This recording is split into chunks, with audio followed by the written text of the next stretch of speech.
Here, so today we will be starting with Ospf messages, right?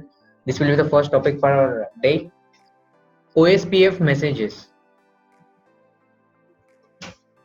In EIGRP, we have seen we have many messages, right? We have around 5 to 7 messages for various purposes. Same way, here also we are having different types of messages for different purposes. Hello, the same again as EIGRP. They are used to exchange some parameters which help in establishing the neighborship, and also after the neighborship is established, to maintain the neighborship.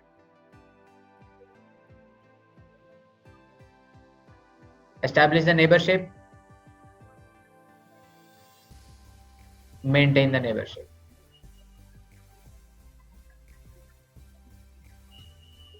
And once these hellos are exchanged and neighborship is established, routers will get into two-way state, and then they will exchange these DBDs, database descriptors. Okay, in these DBDs, our routers, they will have nothing, just they will have what LSS do they have, a brief information. Each router will tell another router what information do I have and what information do you have. Clear? And in the DBDs, you will just have LSA headers. You don't have any body information, just the LSA headers, which says what type of LSA does this have, what content does this have with this LSA. And both of them, they will exchange these DBDs. He will exchange his content, he will exchange his content.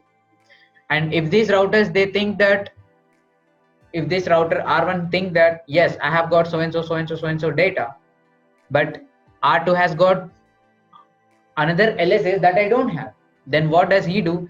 He will generate a link state request.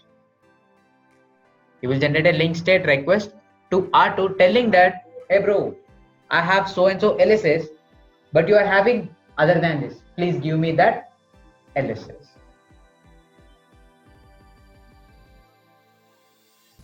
Yeah. Requesting the LSA information from the neighbor for those LSS which he don't have. And how does I do it? In the LSR, link state request. And in reply to this request, routers will receive a link state update, wherein here the complete detailed information of LSS is sent. In these LSUs, LSS are sent, and in this LSS, detailed information of the network you requested will be there. And remember, for whatever the LSU router is sending, it will expect an acknowledgement. It will expect an link state acknowledgement.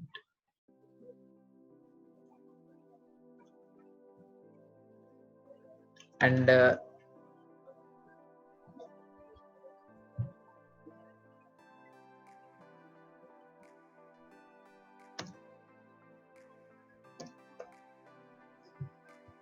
then we have to discuss about the neighbor states.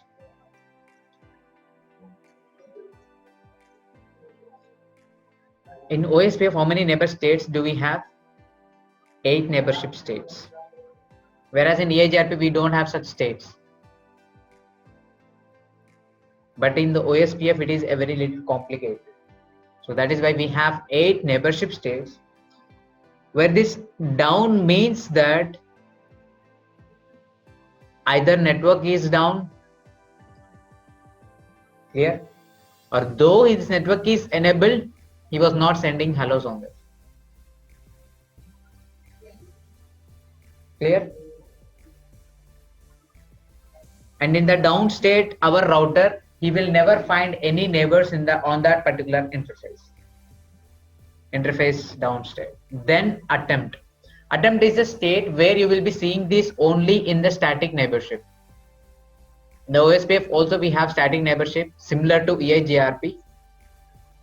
Here, when you are establishing static neighborship, in that case you will see this attempt.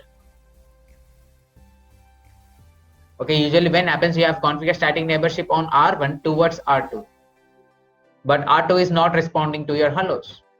Maybe it is not configured with static neighborship, or whatever the reason could be, it is not sending the reply back. No hellos received from him. That type of state is called as attempt. Router says that I am keep on sending hellos to this neighbor, but he is not sending me the hellos.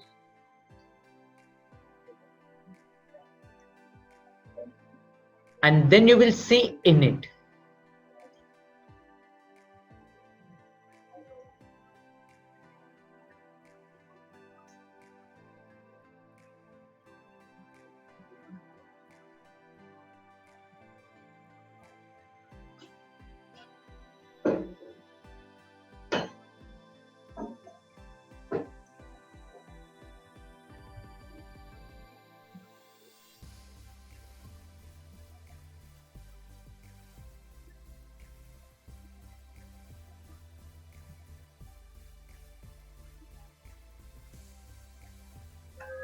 Yeah.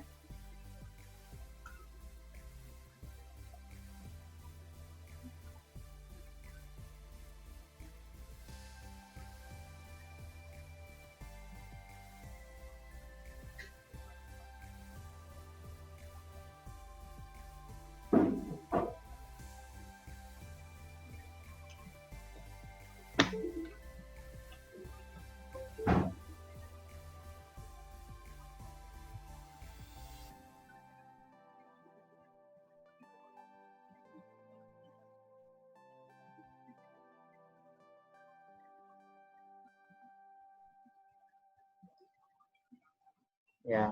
Hey, just 1 minute. Yeah. So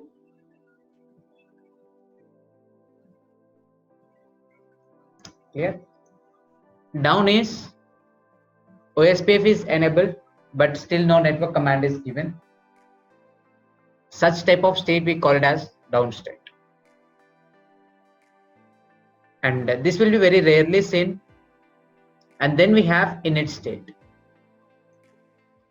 You have enabled Ospf on an interface.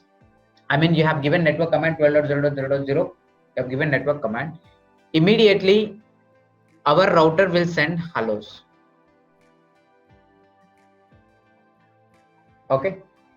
And when it receives a hello from his adjacent router, whoever the adjacent router is, if he has received a hello of not himself but someone's hello, he will move to init state.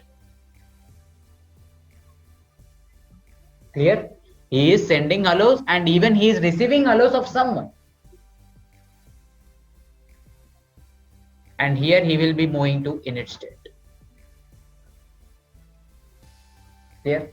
And when he received hello, he will go to init state, and immediately he will check in this hello, do I have my neighbor name, do I have my router ID listed? What actually happens is when I am sending my hello, I will receive your hello.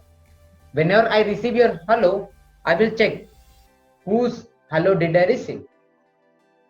Okay, whatever the number of hellos I have received from different neighbors, all those router IDs, I will make a note and I will keep them in my hello. And now if I see my router ID in your hello, I will move to two-way state. Init means that I have received hello. Two-way means that I have received hello, and in that hello, in my neighbor's hello, I have seen my own router ID. Clear? I will also send my hello, in which I will send his router ID 2.2.2.2. As soon as he received my hello, he will move to init state. As he opens my hello, if he finds his router ID in my hello, he will move to two-way state.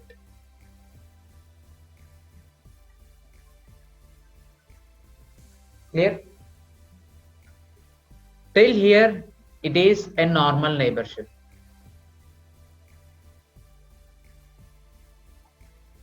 Every router will form this neighborship with every router in that particular area. Clear? And then at this two-way state, now it is a responsibility of the router to find whether should I have DR elections or not. Whether should I have DR elections or not. Clear? If it is having DR elections at the two-way itself, at the two-way state itself, it will be performing DR and BDR elections.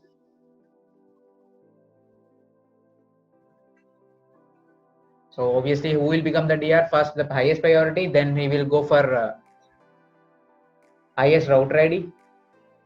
Clear? This is the way. Once this DR BDR elections is done, if DR elections have to be done, they will move to Xstart state. When will they move to Xstart state? If I received a blank DBD from you, I will move to Xstart state.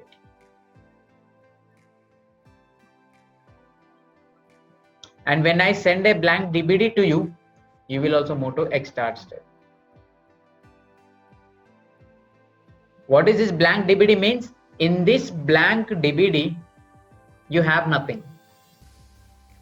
Just you will have MTU information. Important. You will have MTU information. Along with this, you will tell that in this blank DBD, you will be having init bit set, which means that this is the blank DBD. And here you will be having a more bit also, which tells us if this bit is set, that means that router is telling this is my first DBD. And if this more bit is set, it is trying to tell you that I am having more DBDs to send to you. And you have one more bit, that is master or slave bit. If this is set, actually what happens in this state, Xstart state, blank DBDs are exchanged, and after this exchanging, elections happen one more time, but for whom? For master and slave. Okay, why? Because in the Xstart state, they have to decide who should send the first or who should initiate the sequence number. Why? Because our Ospf, it has no TCP. It is a layer 3 protocol. It doesn't use any TCP for sequencing and everything. Clear? So what does it do? The designers has decided that whenever they are generating updates, whenever they are sending database descriptors, in that itself they should use sequence number to identify or to avoid loops. Okay. So what do? First they have to decide which sequence number should be used. What is the initial sequence number should be used? And who will decide that initial sequence number? Master will decide. And who will become the master? Obviously the router with highest route ID. Yeah. So in order to become this master, every router first he thinks that he himself as a master. So both routers will set MS bit set, and in the both DBDs they will send it. And obviously the router with highest route ID, let us think R2 is the highest, having the highest route ID. Then both of them, they have exchanged blank DBDs, and in this blank DBDs they have got what is the MTU. This is an init bit, more bit set, MS bit set. Both will come to an understanding. Now R1 will understand, my neighbor has highest route ID, so he will send an update. Clear? Now he will be silent. Sorry, R2 will send DBD, and in this itself they will exchange what is their ISN, initial sequence number they are suggesting. Clear? And now R2 has become the master. Then he will tell his DBD, he will set master bit set that he is the master and what is his sequence number. And in this DBD, it will have the information, whatever the information it has, a brief information, and he will move to exchange. and now R1 will also send the DBD, and in this DBD init bit is not set. More bit, if he has more DBDs to send, he will set this more bit. If you don't have it, he will not set it, and he's being a slave, he will set this as 0, and he will not send his own sequence number, but he will follow the sequence number suggested by R2, and he will send this. He will send his sequence number, and he is a slave, and he will be sending his DBD. And remember, all these DBDs will be sent unicast. Clear? And now they are in exchange. In the exchange, once they have entered into exchange, they will be sending LSRs, LS request. Once they have received the DBDs, they'll compare what I have, what do my neighbor have. Both of them they will compare. If I think that I have to get some more information from you, I will generate you an LSR, like R1 sent it. And in reply to this, LSU is sent detailed information. This will be happening in the loading state.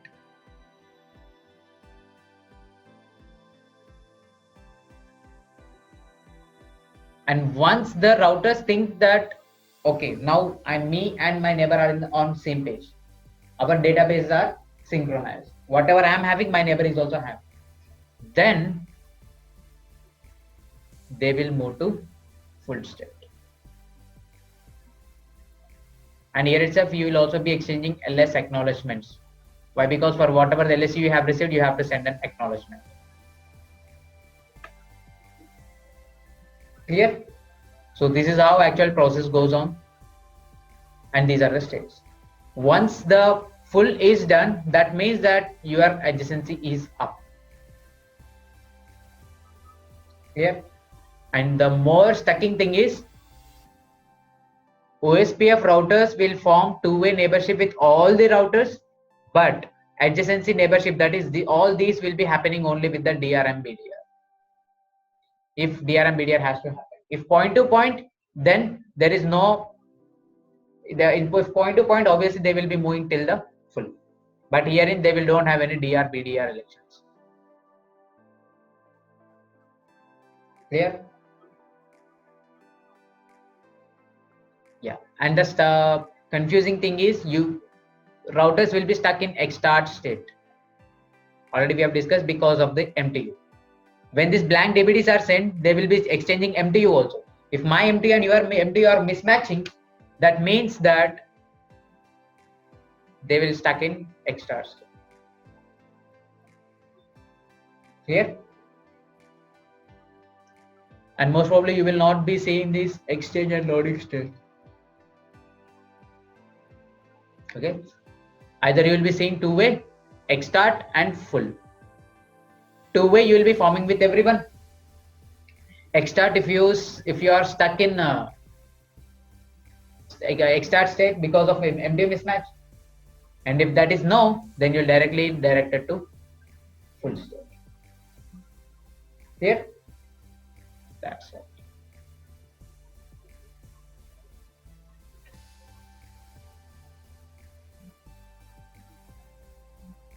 And now let us see database exchange without DR.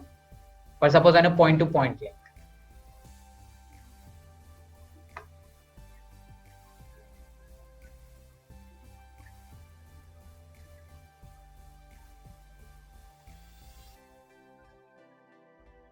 DR is not elected on point-to-point links. Okay, why? Because on point-to-point links, you will be having priority as 0. By default, your priority will be 1 for Ethernet links, but you can change it. But on serial links, it will be 0, which means that these are not capable of participating in the DR-BDR elections. So it is only elected on multi-access networks or broadcast or non-broadcast networks. Obviously, you know this.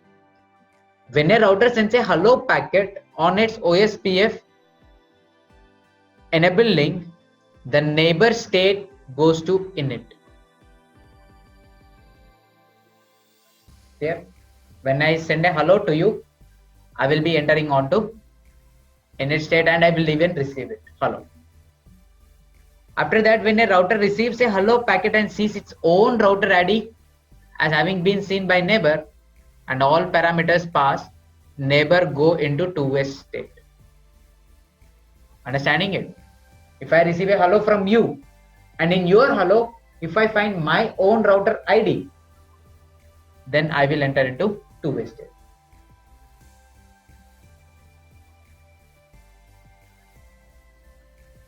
And when no DR exists, the next step is that neighbors want to start the LSDB exchange. They want to exchange their database, but there is no DR BDR elections. And what do? The general process of whatever, if there is a DR and BDR elections, or if there is no DR BDR elections, the process is the general process. What is that? Discover LSS known to the neighbor but not unknown to me. I will find out where DBD is exchanged. I will find out what LSS do my neighbor know and I don't know. I will discover that, and even you will do that. And then we will send the LSRs and ask the neighbor for a copy of all the LSS identified in the first two steps. Clear? And after the two-way state, the next state is exstart state. Clear? And the router goes into the exstart state as soon as the first DBD message is received. As soon as I have received a blank DBD from you, I will enter into exstart state. And in this, an election is held for master or slave router. And why? In order to decide which sequence number should be used. And who will decide the sequence number? Obviously the master. And for this master role, both routers will be having elections. And obviously who will win? The router with highest router ID.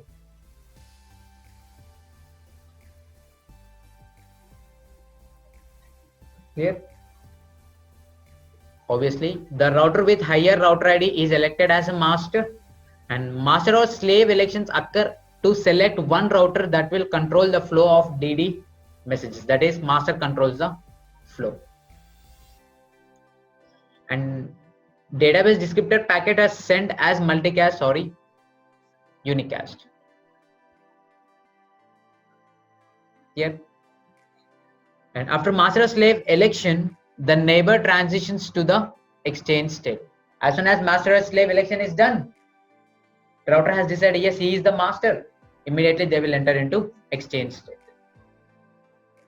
And neighbors continue multicast DD packets to other until they have the same LS ID.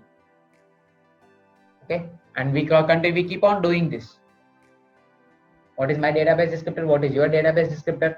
Are we on the same page? Yeah, we are on. If not, will we keep on exchanging?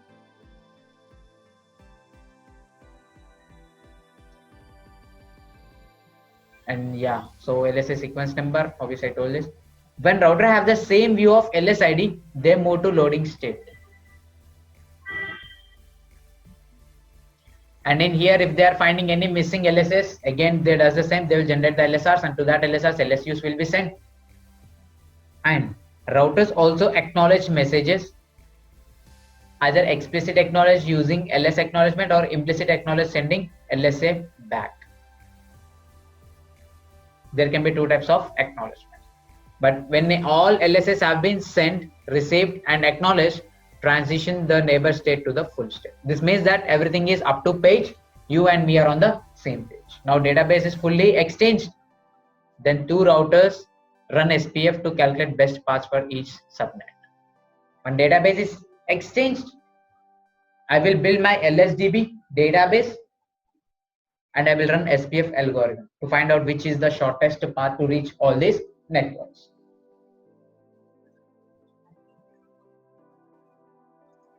But if it is a DR, very simple. With a DR is almost same as without a DR, but with some slight differences. What are the differences? With DR, BDR present in the segment, all other routers exchange their database with DR and BDR only. when you are having a DR in your case, we'll see that other routers obviously called as DR others. You will be either having DR or BDR. All the routers who are not DR and BDR, they will be called as DR others. So what does other routers, DR others do? They do not exchange their database directly with each other, but they form neighborships only two-way state. Only two-way state neighborship will be formed. And with whom will they exchange this databases? With DR or BDR. How? By specially sending them on 224.0.0.6. Clear? If it is a point-to-point, they will be sending them on 224.0.0.5. Sorry, unicast. They will be sending everything as unicast. But if DR and BDR you are having it, then they will be sending it on 224.0.0.6. Yep. And the DR performs database exchange with same messages but sends the messages to 224.0.0.5. This is for multicast address where only DRs will listen. DRs and BDRs will listen.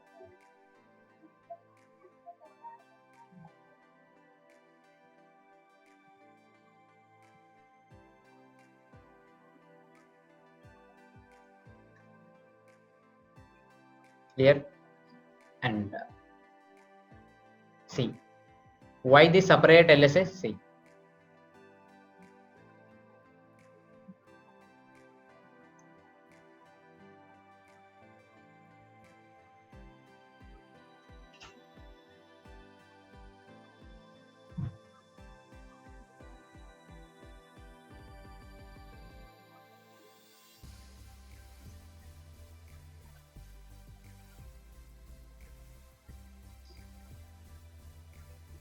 he is a DR. What is the point of electing DR? Such that all the routers will exchange their updates with DR, and in turn DR will give that to all other routers. Here, but technically, how do they do it? How can they tell that information to only DR?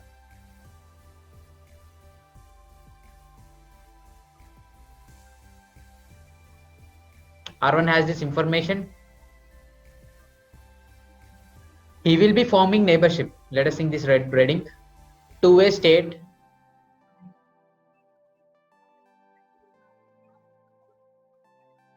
With 2 and 3. But he will be forming a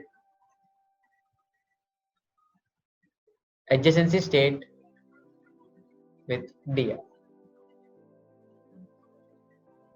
Clear? Now what does he do? I'm writing in orange. Whatever the updates he has, he will be exchanging them only with the DR and BDR. How? Whatever the messages he has, he will be exchanging them on the multicast address 224.0.0.6. And now what is the meaning of this 224.0.0.6? Only DR and BDR routers in Ospf have the permission to open the packets with this destination. Now our router has sent it to switch. Obviously switch doesn't know anything, so he will be broadcasting it on to all the routers. But only R1, and let us think he is a BDR, R4 have the permissions to open that packets. So this router and this router, both of them, they will be opening the page. Both of them, they'll be opening the packets. But being he being the DR, now he has to reply that message onto all the neighbors. So what does he do? He will reply back on 224.0.0.5. Clear? Now all the routers will be listening on 224.0.0.5, right? So everyone will be receiving it.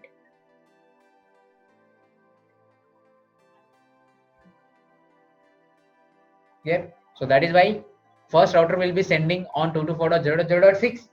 Everyone will receive it, but only DR and BDR has the capability to open it. and DR he has the permission to regenerate it back, so he will be forwarding it on 224.0.0.5. BDR, although he receives it, he will be silent. Clear? Yeah.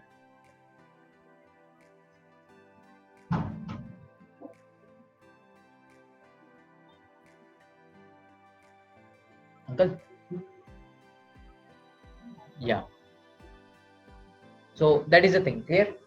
So that is why only DRs and BDRs have the permission to open 224.0.0.6, and every other router will be listening on 224.0.0.5. Clear?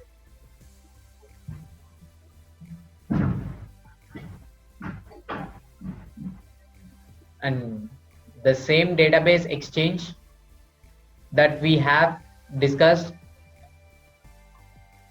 occurs throughout the area. Okay, so each and every router in the area should have the same database.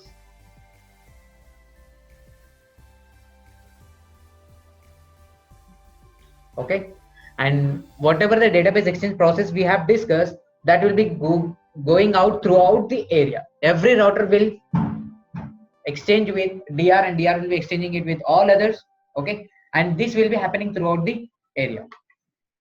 And routers advertise their local and learned LSS to all the Ospf neighbors, and the flooding process prevents the looping of LSS as a side effect of the database exchange process.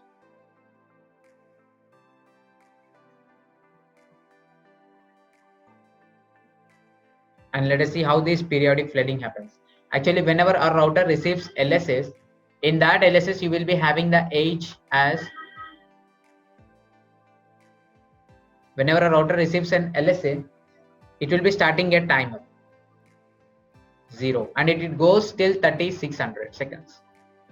But in the midway, after 1800 seconds, router will again regenerate that LSA to his neighbor. Okay, why? Because an LSA has 3600 seconds age. After that, that will not be working. It will not be a valid LSA. Okay, so what does routers do? This router is sending LSA. Whenever a router is, he will generate an LSA to neighbor, he will start timer 0 and it goes till 3600 seconds. But even this router will start the timer 0 to 3600 seconds. When it reaches 1800 seconds, this router will send one more LSA.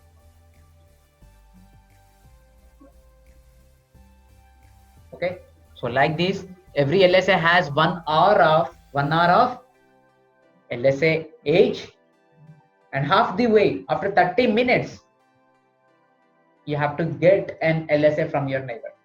If you're not receiving that particular LSA from your neighbor after 30 minutes, you'll be waiting for one more 30 minutes. In the meantime, expecting the LSA.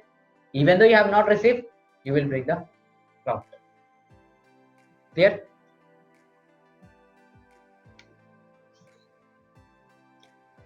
The router that creates the LSA sets this age to 0. And when no changes to the LSA occur for 30 minutes, the owning router increments the sequence number and resets the timer to 0 and refloods that LSA. And to verify this aging time, show IP Ospf database. This will show you what is the age of that LSA. And when the router needs to flush an LSA from LSDB, it sets the age of LSA to max as 3600 seconds and refloods it.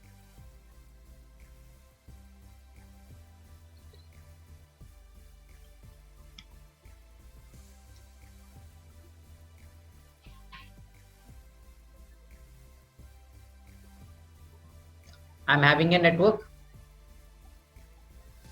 I send you that update in an LSA. You received it, you have installed it in your routing table. But now this network has gone down. How do I do this route poisoning? How do I tell that this network which was reachable to me, now it is not reachable to me? How will I tell to you that? I'll send you the same LSA that I have sent. but this LSA age will be 3600 seconds. When you receive an LSA with 3600 seconds age, immediately you will remove that from your routing table. In EIGRP, we used to do route poisoning, delay infinity. In OSPF, age. Clear?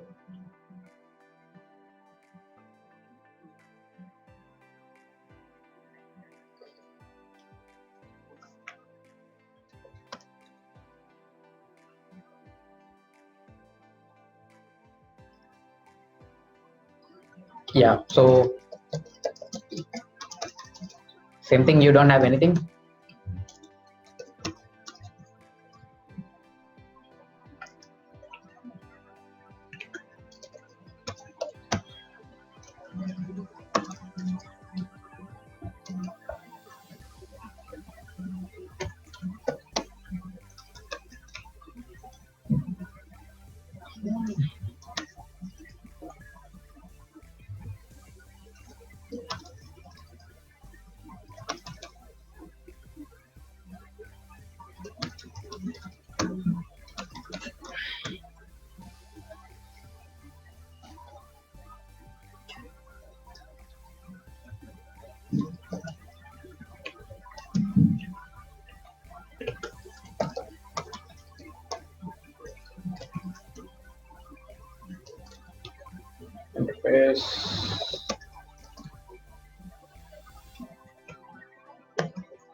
You know that network, right? The same thing.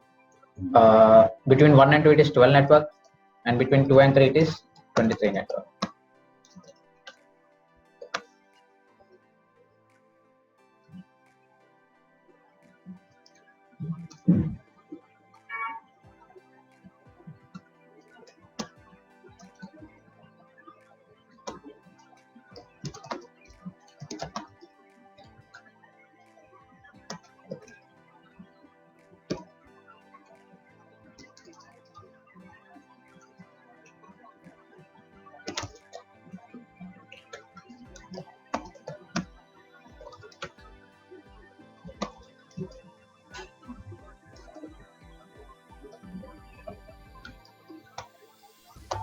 Here, IP addressing is done.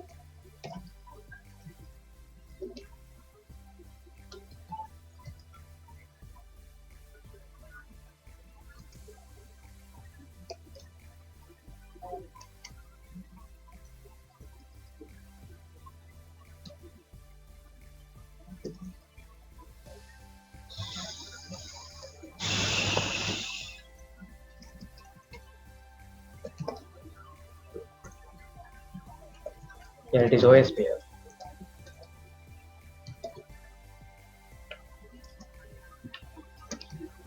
And I am advertising this in area 1. Similarly, 1.1.1.1.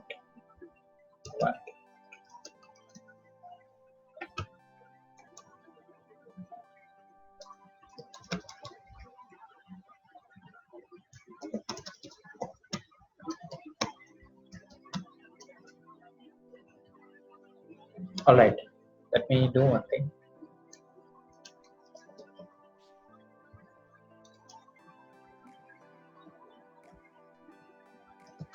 Adjacents.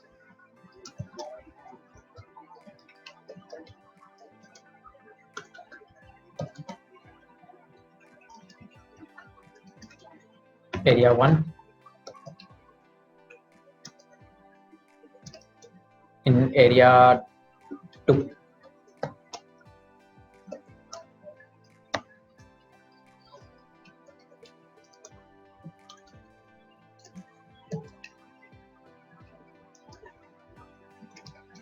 In area 2.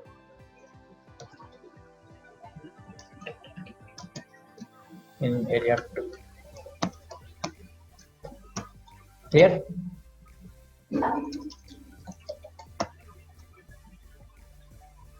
Let us see here.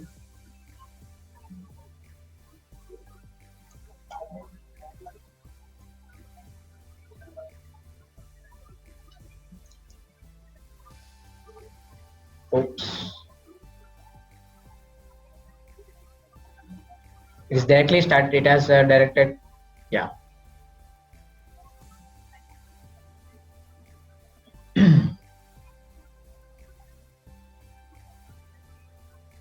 It has gone into two-way. 2.2.2.2. And actually it was in init. It has gone to two-way. Clear? And in two-way, after two-way, DR, BDR elections has taken place. Who has selected as BDR 2.2.2.2 elected DR 1.1.1.3. Now who is a DR 1.1.1.3 and who is a BDR 2.2.2.2. Clear? And now he send DBD to 2.2.2.2. And negotiation has been done.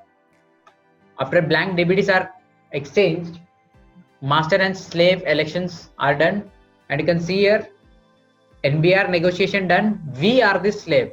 We are on R1, and who is the slave now? R1 is the slave. And send DBD to 2.2.2.2 according to the sequence number sent by him, decided by him.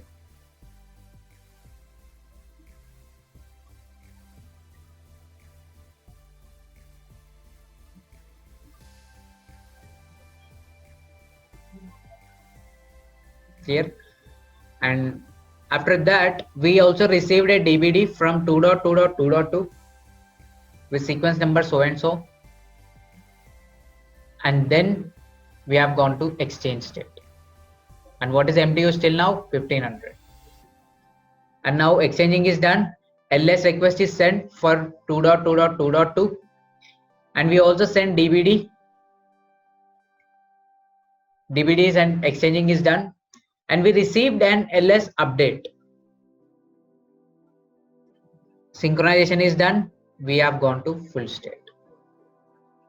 And the exchange you can see here, log loading to full loading is done.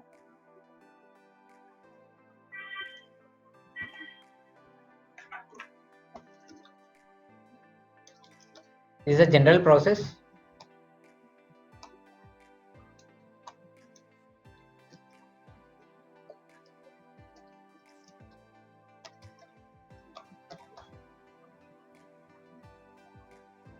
LSH. It starts from 0. It goes till 1800 seconds. At the 1800 seconds, obviously you will be receiving a LSA from your neighbor, and immediately it will be recycled to 0, and it will going all the way till 1800 seconds. If by some means if I didn't receive any any DBD from my neighbor, I'll be going till 3600, and then I will be removing that from my database. Here.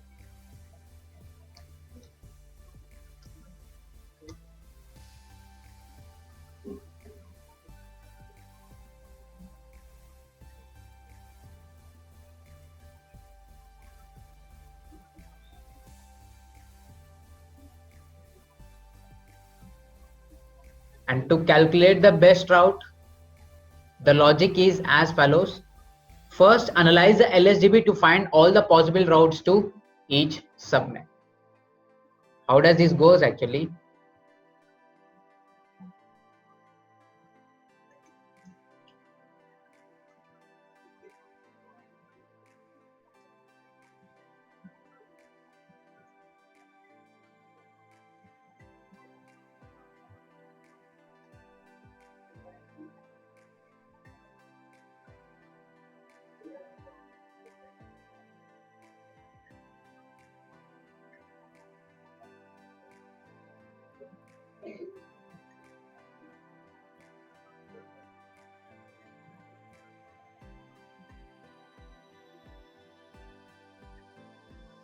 Here.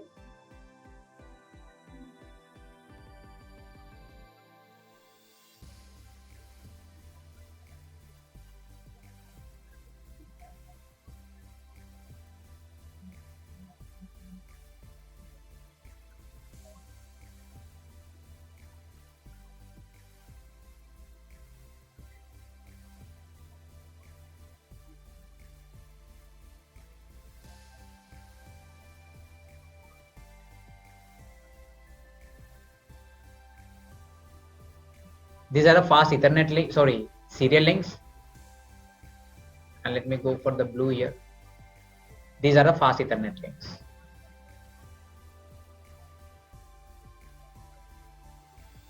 Here. And how does the calculation go in our OSPF?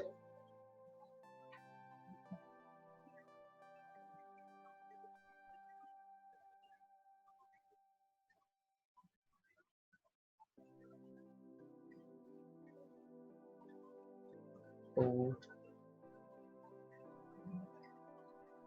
3,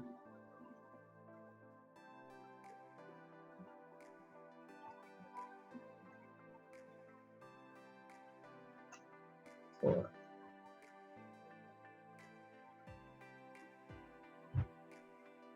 5,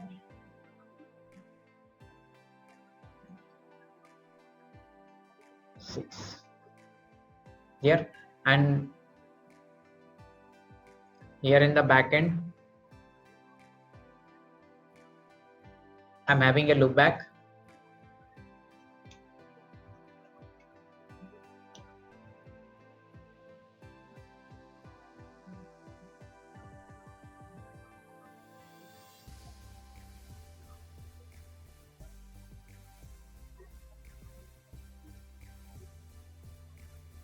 R6 has got this loopback.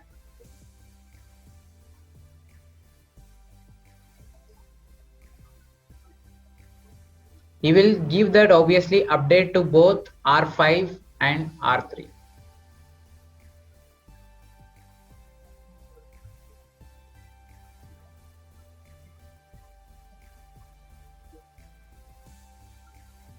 R5 will give it to R4, R3 will give it to R2, R4 will give it to R1, R2 will give it to R1.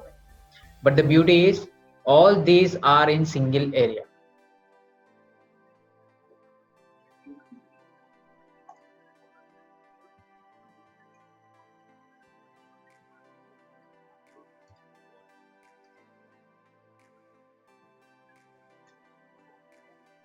As they are in single area, obviously they have to exchange the router LSIs.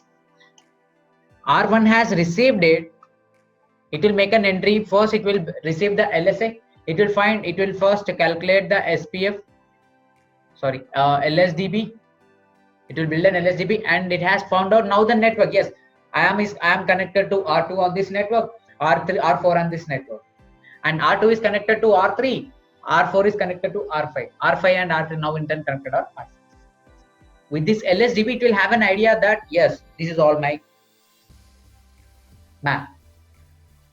Now the thing is, it has to find out in order to reach 6.6.6.6, what is the metric I have, which is the best path to me. I am receiving it on 2 ways. In order to decide that, router has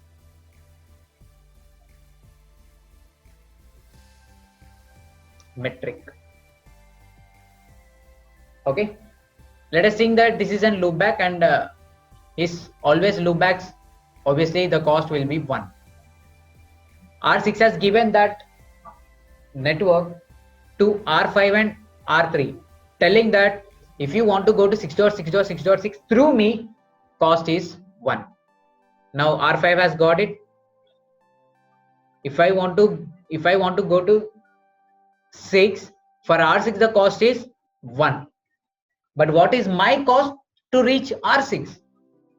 It is a serial link, so my serial link cost is 64. Now R5 will make an entry. Yes, if I want to go to 1.1.1.1, sorry, 6.6.6.6, my cost is 65. Clear? Now he will give this update to R4. R4 will see, oh, if I want to, yeah. 1 is the cost R6 is having, okay, and he has given that cost 1. He is telling that if you want to go to 6.6, cost is 1. Now R5 has seen it, okay, for R6 cost is 1, but what is my cost to reach R6?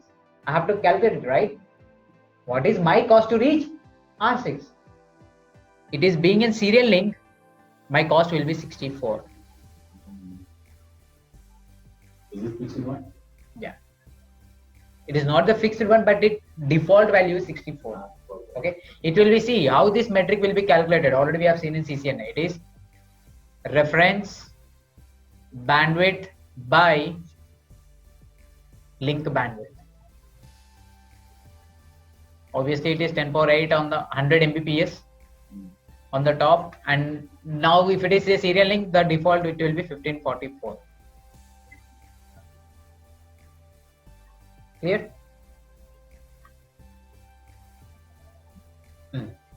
So you can just divide it. You have to convert this also into the bits values, and you have to divide that. Clear? And obviously you will be getting the value 64. Clear? Value is 64, right? I have to reach to R6, my cost is 64, and for him it is to reach 6.6.6.6, value is 1. So my complete cost is 65. Done. Now he will tell, R5 will tell R4, my cost to reach 6.6.6.6 is 65. Now R4 will think, oh, for R5 it is 65, but what is my cost to reach R5? It is a fast Ethernet link, so my cost is 1. My cost will be overall it will be 6 plus 65, that is 66. Clear?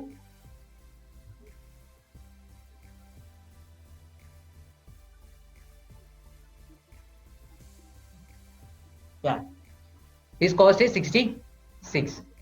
Now R4 will tell R1 that if you want to reach 6.6 through me, cost is 66. Clear? Now R1 is reaching, if I want to go to 6.6.6.6, 6666, my cost is 66 through R4, and through R3, 1 plus 1. Here cost is 2. Here 2 plus 64, 66. He will tell 66. But the differentiation on R1 is, it is a serial link on R4 and it is a fast Ethernet link on R2. So it is 66 plus 1 towards this, 66 plus 64 towards R4. Now who is having the lowest cost? Obviously through R2, because it is 67 overall cost. But through here 64 plus it is 130. 67 is far better. So I will make him as the best path. This path will be my best path to reach 6.6.6.6. If it is, if this cost is down, or if this route is down, then I will pick this as my another path. Clear?